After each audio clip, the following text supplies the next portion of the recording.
Wow nice. ఎట్లుంది యోగి దెబ్బ? ఏదో చిన్న స్కామ్ ఎక్స్ప్లోర్ చేసినానికి ఒక ఉమెన్ని చంపేసే కాడికి పోయింది మ్యాటర్. మొత్తం మన కాలేజ్ ఎత్తులు కట్టేసి పెట్రోల్ పోసి ఒక 5 నిమిషాలు లేట్ అయితే అంట పెడుతుండే. కాకపోతే ఆడు నా సంథింగ్ ఏలో చుట్టూ పీపుల్ వాళ్ళు వచ్చి కాపాడిండు. నాకు తెలుసు భయ్, నాకు ముందే ఇట్లాంటివి అవుతాయి. వాడు యోగి కాదు, మోడీ కాదు, వాడు సుల్లిగాడు ఎవడైనా కూడా నేను ఒక మనిషిని నమ్మను, ఒక పార్టీని మొట్ట కూడా నమ్మను.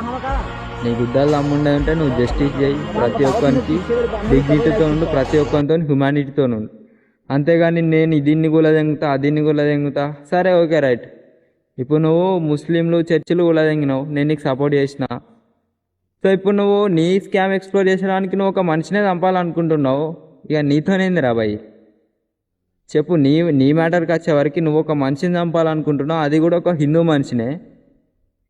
అంటే ఇక్కడ అర్థం చేసుకునేది ఏంటంటే ఏ సుల్లిగాన్ని నమ్ముడు కాదు గుడ్డిగా. అందరు చూతే మాకేడే సుల్లిగాళ్ళు.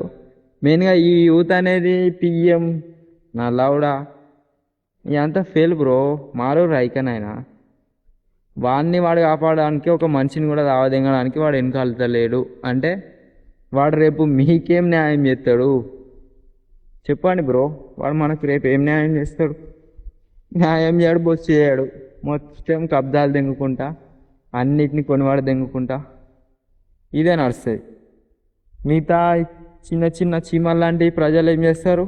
ఎరుపుగాళ్ళ లెక్క చచ్చుకుంటానైనా గవర్నమెంట్ ఇది అని చెప్పి ఒక భ్రమల వాడి పైసలు కట్టుడు, దానికి ట్యాక్సులు కట్టుడు.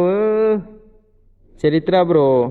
ఈడ బతకాలంటే దిమాగ్ అనేది ఆకాశం అంత ఉంటేనే బతుకుడు అవుతుంది, లేకపోతే